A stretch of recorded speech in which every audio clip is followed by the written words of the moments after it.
Dear students, आज हम discuss करेंगे कॉम्प्लेक्स नंबर। कॉम्प्लेक्स नंबर क्या होता है, इसकी हमें क्यों जरूरत पड़ी, आज हम ये डिस्कस करेंगे। Complex number, a number which is in the form of a plus iota b, यानी कि कॉम्प्लेक्स नंबर क्या है? A number which one is expressed in the form of a plus iota b, ये आपका complex number है। Where a and b are real number, a and b क्या है? Real number है आपके, ये जो है रियल नंबर। अब बात आती है कॉम्प्लेक्स नंबर है क्या? ए और बी इसमें रियल नंबर, तो ये आयोटा है क्या और ये कहां से आ गया? देखिए हमारे पास सबसे पहले आयोटा की बात करें तो आयोटा जो है इमेजिनरी नंबर है। इमेजिनरी नंबर यानी कि आयोटा की जो वैल्यू है वो है √-1। सबसे पहले हमारे पास थे नेचुरल नंबर, यानी कि हम जो काउंटिंग करते थे वो नेचुरल नंबर से करते थे, यानी कि नेचुरल नंबर जो थे हमारे पास 1 2 3 अप टू चलते थे। तो कोई भी चीज हमें काउंट करनी होती थी तो 1 2 3 4 5 इटीसी हम बोलते थे। लेकिन फिर हमारे पास एक प्रॉब्लम आ गई। सपोज 2 - 2 है तो इसको हम क्या डिफाइन करते थे? तो इसको तो हम नेचुरल नंबर में ले नहीं सकते थे क्योंकि 2 - 2 होता है 0, ये नेचुरल नंबर में बताया नहीं गया। फिर कॉन्सेप्ट आता है होल नंबर का। होल नंबर क्या होता है? होल नंबर ये होते हैं 0 1 2 3 अप टू चलते जाते हैं। ये आपके होल नंबर भी, ये आपके नेचुरल नंबर भी। तो लेकिन फिर इसमें एक दिक्कत आ जाती है। जिस दिक्कत क्या आती है, सपोज 1 - 2 है, इसको हम क्या डिफाइन करेंगे? 1 - 2 यानी कि -1, ये ना नेचुरल नंबर में आता है ना होल नंबर में आता है। फिर बात आती है इंटीजर्स की। इंटीजर्स फिर इनके साथ एक प्रॉब्लम आ जाती है। सपोज 1/2 है या 2/3 है, इनको हम क्या डिफाइन करेंगे? ये तो हो गए हमारे 1/2 2/3, ये ना नेचुरल नंबर में आए ना होल नंबर में आए ना इंटीजर में आए, तो फिर ये कहां से आता है? फिर जो कॉन्सेप्ट आता है वो आता है रेशनल नंबर। रेशनल नंबर आपको पता है, रेशनल नंबर होते हैं जिन नंबर को हम p/q के फॉर्म में डिफाइन कर सकते हैं। वह q नॉट इक्वल टू 0, यानी जो q है वो 0 नहीं होना चाहिए, ये आपके रेशनल नंबर होते हैं। तो इनमें आ सकते हैं आपके 2/3 3/4 etc जो भी है। फिर बात आती है रेशनल नंबर तो हो गए, लेकिन एक क्वेश्चन आ रहा है x² = 3 है और x = आ जाएगा ±√3। इसको हम क्या डिफाइन करेंगे? ये ना नेचुरल नंबर में आता है ना होल नंबर में है ना इंटीजर्स में है ना रेशनल नंबर में है। तो तब कॉन्सेप्ट आता है आपका इरेशनल नंबर। इरेशनल नंबर जो ये आपके इंटीजर्स हैं, जो आपके नंबर्स हैं, उनका रूट, ये सब इरेशनल नंबर में आ गया। फिर जो कॉन्सेप्ट आया वो आता है कॉम्प्लेक्स नंबर का। क्यों आया कॉम्प्लेक्स नंबर का कॉन्सेप्ट? हम इतनी सारी कैलकुलेशन करने के बाद एक जगह पर जाते हैं और वो था x² + 1 = 0। इस इक्वेशन में आता जाता है। इस इक्वेशन में होता क्या है, x² = आ जाता है -1 एंड x = आ जाता है √-1। अब ये ना इरेशनल में है ना वो है, जो ये ओवरऑल नंबर थे ये तो सब रियल नंबर में आ जाते हैं, लेकिन ये कहां है? तो फिर कॉन्सेप्ट आता है इमेजिनरी नंबर का। इमेजिनरी नंबर यानी कि जो ऑल नेगेटिव रियल नंबर का जो रूट होता है वो आपके इमेजिनरी नंबर होते हैं, और इसको डिनोट करते हैं हम आयोटा से। आयोटा की जो वैल्यू है वो है √-1, यानी कि जो रियल नंबर के नेगेटिव है उनका जो रूट है वो आपके इमेजिनरी नंबर होते हैं। ये कॉन्सेप्ट आया इमेजिनरी नंबर का। अब बात आती है ये सब एक दूसरे से कैसे रिलेट करते हैं। जो नेचुरल नंबर है वो सबसेट हो गए होल नंबर का। ये नोट करने वाली चीज है, नोट कर लीजिए। नेचुरल नंबर होल नंबर का सबसेट है, होल नंबर इंटीजर्स के सबसेट है, इंटीजर जो है रेशनल नंबर के सबसेट है, रेशनल नंबर जो हो गए रेशनल इरेशनल जो भी नंबर है वो सब रियल नंबर में आ गए, और रियल नंबर जो है सबसेट हो जाता है कॉम्प्लेक्स नंबर। यानी कि कोई भी नंबर हो हमारे पास उसको हम a प्लस आयोटा b के फॉर्म में डिनोट कर सकते हैं। ये इसका क्लियर हो, a प्लस आयोटा b, यानी कि a और b रियल नंबर है, तभी तो रियल नंबर ये है सबसेट है कॉम्प्लेक्स नंबर का। रियल नंबर जो है कॉम्प्लेक्स नंबर का सबसेट है। अब a प्लस आयोटा b में क्या है, देखिए a प्लस आयोटा b, ये जो होता है a, ये जो होता है कॉम्प्लेक्स नंबर का रियल पार्ट, और b जो होता है वो इमेजिनरी पार्ट, यानी आयोटा के साथ जो है वो इमेजिनरी पार्ट है, ये रियल पार्ट है। तो इसको हम डिनोट कैसे करते हैं, डिनोट करते हैं रियल पार्ट ऑफ, ये suppose z equal to a plus iota b है, तो real part of z, real part of z equal to आ जाएगा a, और imaginary part of z equal to आ जाएगा b, where a and b are real numbers। अब इस चीज से क्या क्लियर होता है, हम किसी भी नंबर को a प्लस आयोटा b के फॉर्म में डिनोट कर सकते हैं। यानी कि हमारे पास अगर कोई नंबर है 5, इसको हमें a प्लस आयोटा b के फॉर्म में डिनोट करना है, तो कैसे डिनोट कर देंगे? यहाँ तो हमें सिर्फ रियल पार्ट पता है, इमेजिनरी पार्ट तो नहीं, तो हम लिखेंगे z इक्वल टू होता है a प्लस आयोटा b,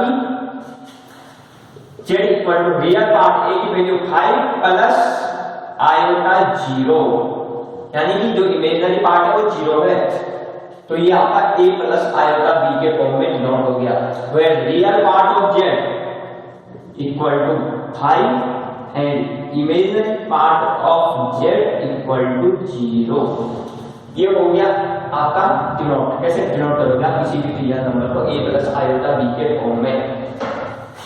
ये चीज भी। अब आगे बात कॉम्प्लेक्स नंबर की क्लासिफिकेशन की। कॉम्प्लेक्स नंबर कैसे क्लासिफिकेशन होता है इसका देख लीजिए।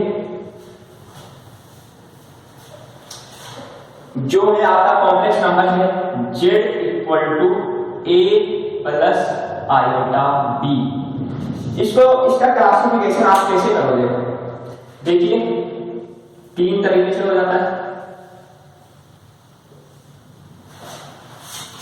सपोज हमारे पास कोई complex number a plus iota b के फॉर्म में है, तो ये जो होता है रियल पार्ट होता है, इसमें इमेजिनरी पार्ट होता है, तो ये होता है प्योर रियल। दूसरी बात आती है प्योर इमेजिनरी, और तीसरी चीज आ जाती है इमेजिनरी। कोई भी कॉम्प्लेक्स नंबर प्योर रियल का हो सकता है, यानी कि सिर्फ रियल, प्योर रियल, तो वो तभी हो सकता है अगर आपका इमेजिनरी पार्ट इक्वल टू 0, तो कोई भी कॉम्प्लेक्स नंबर प्योर रियल होगा। प्योर इमेजिनरी यानी प्योर इमेजिनरी मतलब real part 0, a equal to 0, तो कोई भी कॉम्प्लेक्स नंबर प्योर इमेजिनरी हो जाएगा। फिर बात आती है इमेजिनरी, तो कोई भी रियल नंबर इमेजिनरी कब होता है? b not equal to 0। अगर b आपका 0 नहीं है तो कोई भी कॉम्प्लेक्स नंबर इमेजिनरी हो सकता है। इसमें एक चीज नोट करने के लिए है, नोट क्या है, जो कॉम्प्लेक्स नंबर आपका 0 प्लस आयोटा 0, ये जो कॉम्प्लेक्स नंबर है ये आपका प्योर रियल है, प्योर इमेजिनरी है, और बट इमेजिनरी नहीं है। इमेजिनरी के लिए क्या कंडीशन थी? इमेजिनरी के लिए कंडीशन थी कि b नॉट इक्वल टू 0, लेकिन यहाँ जो है b इक्वल टू 0 है, तो ये जो आपका कॉम्प्लेक्स नंबर इमेजिनरी नहीं है, ये प्योर रियल है, प्योर इमेजिनरी है, और इमेजिनरी नहीं है। तो ये बात आती है आपकी कॉम्प्लेक्स नंबर का क्लासिफिकेशन। ये था आपका क्लासिफिकेशन ऑफ कॉम्प्लेक्स नंबर। अब थोड़ा सा एक और डिस्कस कर लेते हैं हम इंटीग्रल पावर ऑफ i, यानी कि आयोटा तो है, आयोटा की कुछ पावर होंगी, तो उसको हम कैसे डिफाइन करेंगे? तो देखते हैं इंटीग्रल पावर आयोटा, यानी जो इमेजिनरी नंबर है उसकी इंटीग्रल पावर। देखिए इमेजिनरी नंबर है आपका आयोटा, आयोटा की जो वैल्यू होती है वो होती है √-1, ये आपका आयोटा की वैल्यू है। अब अगर आयोटा स्क्वायर है यानी कि आयोटा की पावर 2 है तो उसको हम कैसे डिफाइन करेंगे? आयोटा की पावर 2 है यानी कि ये होगा आयोटा इंटू आयोटा, आयोटा की जो वैल्यू है आपकी √-1 इंटू √-1, तो ये हो जाएगा आपका -1, ये आपका आयोटा स्क्वायर की वैल्यू।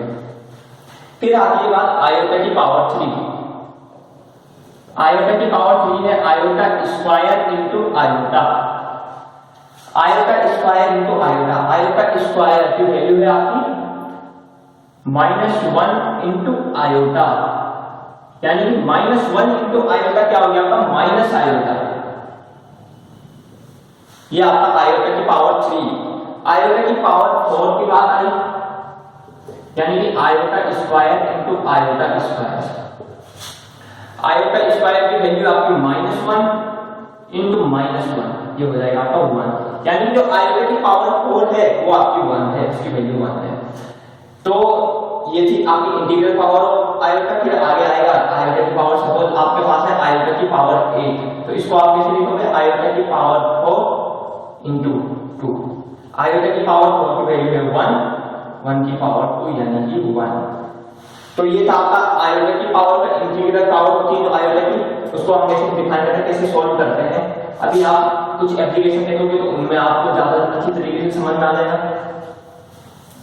अब बात आती है ज्योमेट्रिकल रिप्रेजेंटेशन, यानी कि एक कॉन्सेप्ट आता है इसमें ग्राफ पे आप कैसे ग्राफिकल डिनोट कैसे करोगे कॉम्प्लेक्स नंबर को, तो इसको हम कहते हैं आर्बिट्रेरी।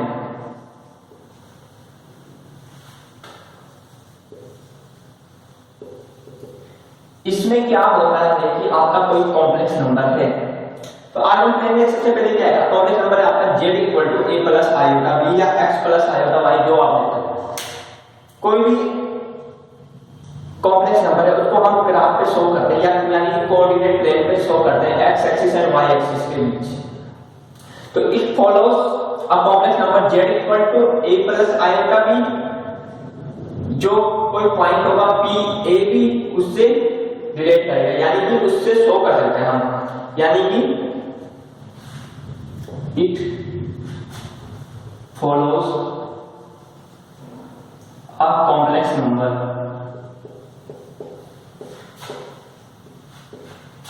a + iota b, ये आपका कॉम्प्लेक्स नंबर है, यानी कि z = a + iota b, ये कॉम्प्लेक्स नंबर है,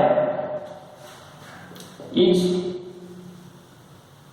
denoted by point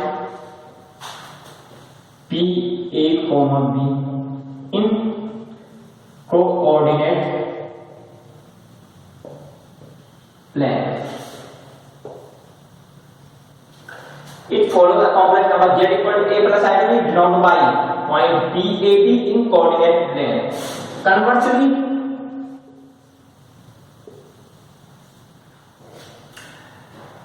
by point p a, b there exists a complex number z = a + iota b, यानी कि क्या कहना चाह रहा है, ये कोई कॉम्प्लेक्स नंबर है उसको हम कोऑर्डिनेट प्लेन में कैसे शो करते हैं। देखिए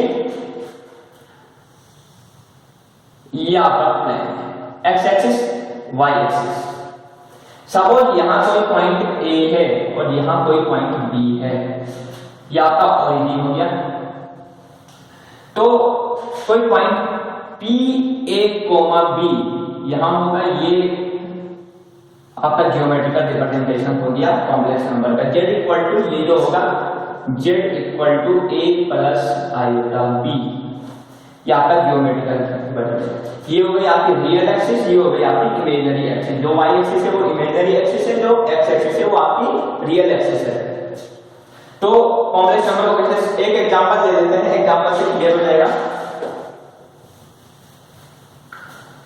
कोई कॉम्प्लेक्स नंबर है आपके पास z equal to 2 plus 3 iota.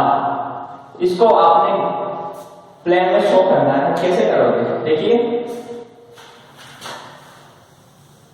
यानी कि z equal to 2 plus 3 iota है, यहाँ पर रियल पार्ट 2 है और इमेजिनरी पार्ट 3 है। एक्स एक्सिस जो होती है वो आपकी रियल एक्सिस होती है और जो वाई एक्सिस है वो आपकी इमेजिनरी एक्सिस है। यहां आपका ओरिजिन हो गया। तो एक्स एक्सिस पे कोई पॉइंट 1 2 3, कोई पॉइंट 2 है यहां 1 2 3 ये। तो एक्स एक्सिस पे आपका 2 है यानी कि 2, वाई एक्सिस पे आपका 3 है। तो यहां जो पॉइंट होगा P2, 3 यानी कि z equal to 2 plus 3 iota, ये आपका कॉम्प्लेक्स नंबर है, ये आपका आर्गन प्लेन है। तो ये था ज्योमेट्रिकल रिप्रेजेंटेशन, जैसे आप रिप्रेजेंट करोगे कोऑर्डिनेट प्लेन में, कैसे रिप्रेजेंट करोगे कॉम्प्लेक्स नंबर को। अब बात आती है अलजेब्रा ऑफ कॉम्प्लेक्स नंबर, यानी कि कॉम्प्लेक्स नंबर का एडिशन कैसे होता है, इक्वालिटी का कांसेप्ट क्या है कॉम्प्लेक्स नंबर में, सबट्रैक्शन कैसे होता है, मल्टीप्लिकेशन कैसे होता है और डिवाइड कैसे होता है। तो बात आती है algebra of complex number. Complex number का अलजेब्रा क्या है देखिए, सबसे पहले बात आती है कॉम्प्लेक्स नंबर में इक्वालिटी की, यानी कि कोई दो कॉम्प्लेक्स नंबर इक्वल है तो कैसे है देखिए। इक्वालिटी ऑफ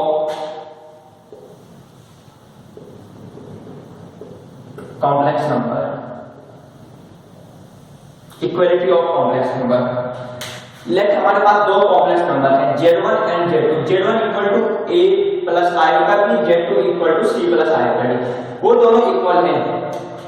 देखिए let z1 equal to a plus iota b and z2 equal to c plus iota d, ये आपके पास दो कॉम्प्लेक्स नंबर है। तो z1 equal to z2, a plus iota b equal to c plus iota d। If real part of z1 equal to real part of z2 and imaginary part of z1 equal to imaginary part of z2। Real part of z1 यानी कि a equal to c and imaginary part of z1 and z2 b equal to d, आपका complex number की equality होगी। अब जो दूसरी चीज आती है कॉम्प्लेक्स नंबर का एडिशन, कॉम्प्लेक्स नंबर को कैसे ऐड करते हैं, दूसरी चीज आ गई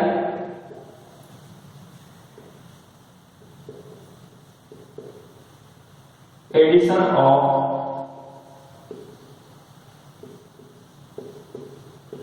complex number.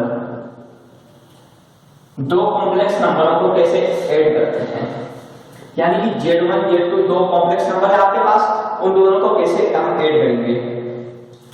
Late same concept है, z1 equal to a plus iota b, यहां पर एक कॉम्प्लेक्स नंबर हो गया, z2 equal to c plus iota d, यहां पर दूसरा कॉन्सेप्ट कॉम्प्लेक्स नंबर हो गया। आपको फाइंड करना है z1 प्लस z2, तो z1 plus z2 equal to हो जाएगा, दो कॉम्प्लेक्स नंबर है a plus iota b, c plus iota d, दोनों का आपका एडिशन है तो a plus iota b plus c plus iota d, ये आपके दो कॉम्प्लेक्स नंबरों का एड है। आप देखिए कैसे होता है, ये रियल पार्ट में हो जाएगा a plus c equal plus iota common आ जाएगा इन दोनों में, आयोटा b प्लस d, यानी कि हुआ क्या, real part plus real part of z1 plus real part of z2 plus iota common है, imaginary part of z1 plus imaginary part of z2, ये आपका एडिशन हो गया कॉम्प्लेक्स नंबर का।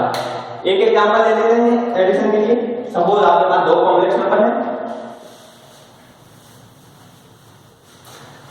दो कॉम्प्लेक्स नंबर है आपके पास। पहला है Z1 equal to 2 plus 3 iota and Z2 equal to है 3 प्लस 4 आयोटा। आपको फाइंड करना है Z1 plus Z2। Z1 plus Z2 आप कैसे फाइंड करोगे? तो मैंने बताया real part plus real part 2 plus 3 plus iota imaginary part of Z1 plus imaginary part of Z2।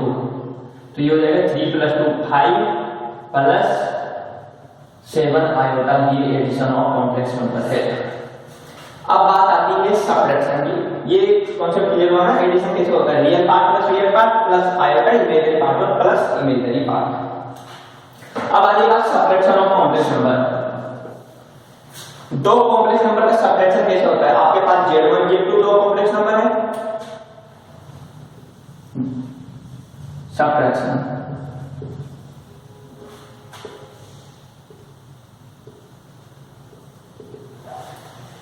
Late आपके पास दो कॉम्प्लेक्स नंबर है Z1 and Z2। Z1 equal to A plus iota B and Z2 equal to C plus iota D। ये दो complex number है आपके पास। आपको find करना है दोनों का subtraction.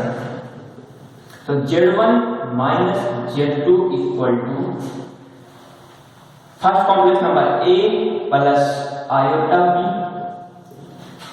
Minus second complex number C plus iota D। ये हो गया आपके दो कॉम्प्लेक्स नंबर का सबट्रैक्शन। आप कैसे करोगे? A plus iota B bracket खोलो minus C minus iota D। Real part को एक साथ ले लो और आयोटा वाली पार्ट को सेपरेट कर दो। A minus C plus iota B minus D। ये आपका सबट्रैक्शन ऑफ कॉम्प्लेक्स नंबर है।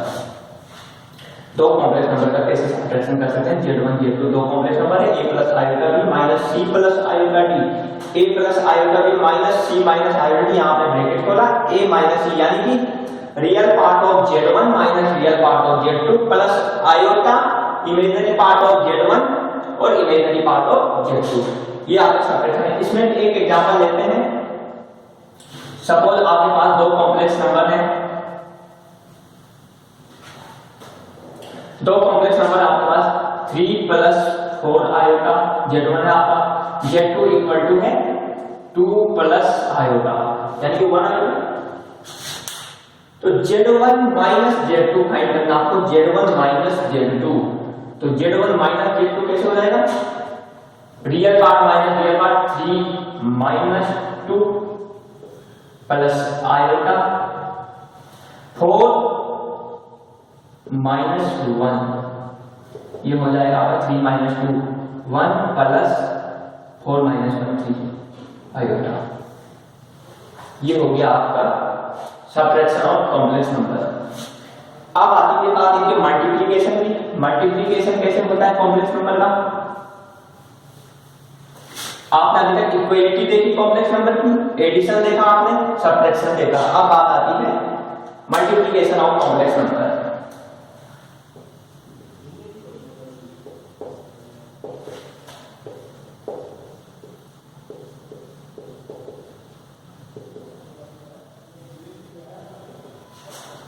आपके पास दो कॉम्प्लेक्स नंबर हैं,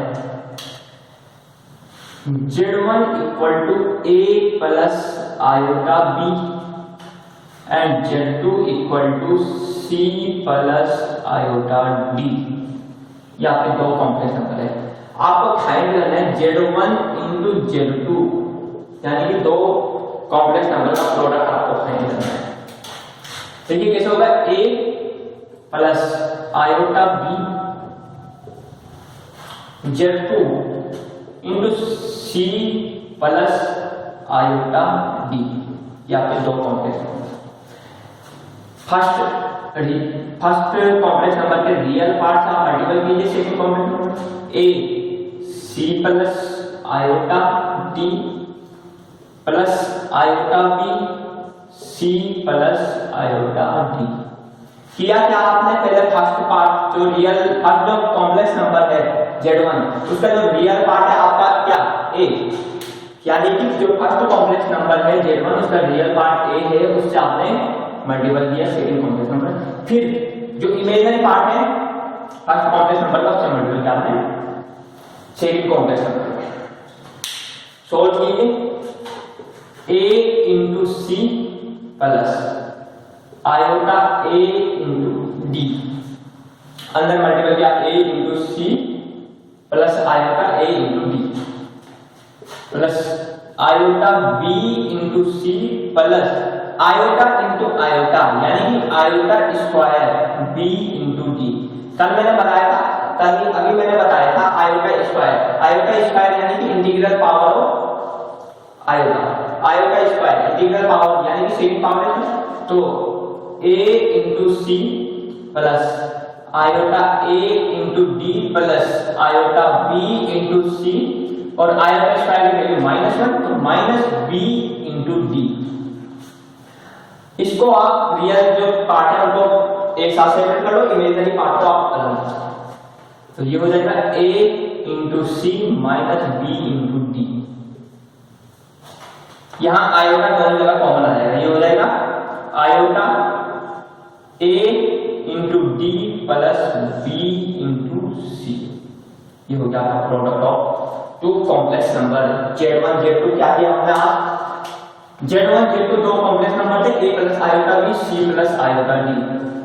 Z1 इंटू Z2 आपको फाइंड करना था, तो आपने लिखा Z1 की value A plus iota B, Z2 C plus iota D। First जो रियल पार्ट ऑफ Z1 का मल्टीपल किया Z2 से A into C plus iota D, फिर इमेजिनरी पार्ट का iota B C plus iota D। ये हो गया A into C AC plus A into iota D, iota A into D, iota B into C and iota into iota यानी कि iota square B into D। फिर आपने set किया A into C plus iota A into D, iota B, ये iota square की value होती है -1, iota square होता है आपका ये होता है -1, तो आयोटा स्क्वायर की वैल्यू यहाँ माइनस बी डी हो गया क्योंकि आपका ऐसा साइन था।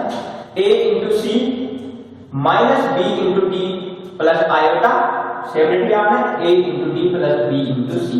ये हो गया आपका मल्टीप्लिकेशन ऑफ कॉम्प्लेक्स नंबर। आप चाहे तो एक एग्जांपल लेके कर सकते हैं, एग्जांपल ले लेते हैं।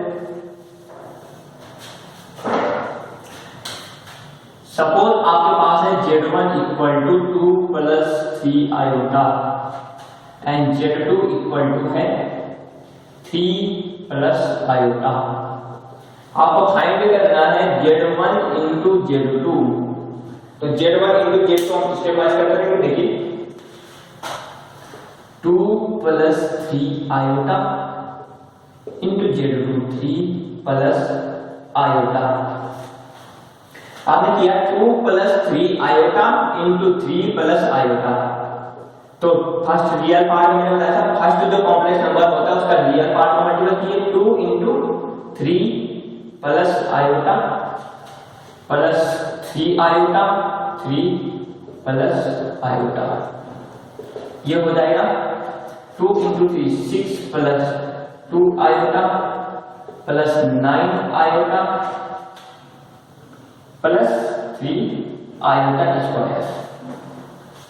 क्या हो जाएगा 6 प्लस 2 आयोटा प्लस 9 आयोटा, यहां से आयोटा कॉमन लेके 2 प्लस 9 कर दो, आयोटा स्क्वायर की वैल्यू -1 -3, 6 माइनस 3 तो जाएगा -6 माइनस 3 यानी कि 3 प्लस 9 प्लस 2 11 आयोटा। ये आपका multiplication of two complex number. ये हो गया 6 प्लस 11 आएगा, 3 प्लस 11 आएगा, ये आपका प्रोडक्ट हो गया। किया हमने वैसे यानी कि AC minus BD, AC 2 into 3 ये हो जाएगा 6 माइनस BD 3 इंटू 1 6 माइनस 3 यानी कि 3 प्लस आयोटा AD AD यानी कि 2 प्लस BC 3 3 9 11 तो 3 प्लस 11 आयोटा। ये आपका प्रोडक्ट हो गया टू कॉम्प्लेक्स नंबर का।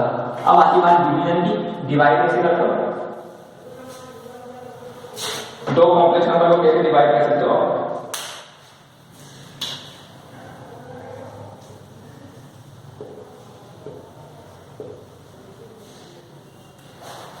सपोज आपके पास दो कॉम्प्लेक्स नंबर है Z1 Z2, यानी कि Z1 इक्वल टू है a plus iota b and Z2 equal to है c plus iota d।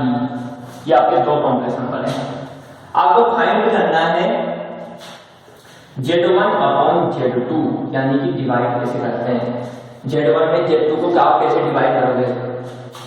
a plus iota b upon c plus iota d। ये हो गया आपके दो कॉम्प्लेक्स नंबर का डिवाइड। अब देखिए ये जो c प्लस आयोटा d है इसका कंजुगेट, यानी c माइनस आयोटा d से मल्टीपल और डिवाइड कीजिए, यानी कि multiple and divide by c minus iota d। Multiple क्या c माइनस आयोटा d का, और डिवाइड भी कीजिए c माइनस आयोटा d से। अब देखिए a plus iota b into c minus iota d।